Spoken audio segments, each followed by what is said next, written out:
Hi friends, తెలంగాణలో రాష్ట్ర ప్రజలందరికీ అదిరిపే శుభవార్త.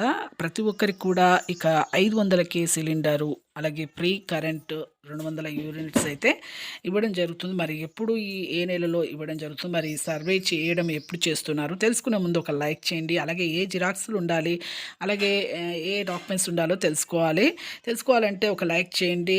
అలాగే సబ్స్క్రైబ్ చేయండి. కొత్తగా చూసేవాళ్ళు షేర్ చేయండి. ఇక లేట్ చేయకుండా అయితే వీడియోలోకి అయితే వెళ్ళిపోదాం ఫ్రెండ్స్. ఇక కరెంటు బిల్లు ఫ్రీ అయితే మీకైతే 200 యూనిట్స్ వరకు అయితే వస్తాయండి.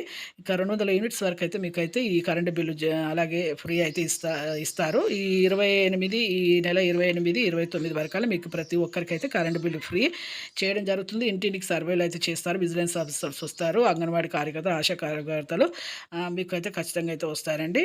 ఒక్కొక్కరు 30 అప్లికేషన్స్ అయితే తీసుకుంటారు. రేషన్ కార్డు, ఆధార్ కార్డు జిరాక్సులు, మొబైల్ నెంబర్ ఇవన్నీ కూడా ఇవ్వండి.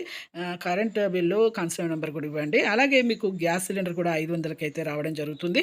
మరి 500 సిలిండర్ అనేది మరి ఎప్పుడు రావడం జరుగుతుంది? 500 సిలిండర్ అయితే మీకైతే 28, 29 తేదీల్లో మీకైతే ప్రతి ఒక్కరికైతే రావడం జరుగుతుందండి. మీకు ఇంటింటికి సర్వే చేస్తారు, విజిలెన్స్ ఆఫీసర్స్ వస్తారు, అన్ని డాక్యుమెంట్స్ చూపించండి. Thanks for watching.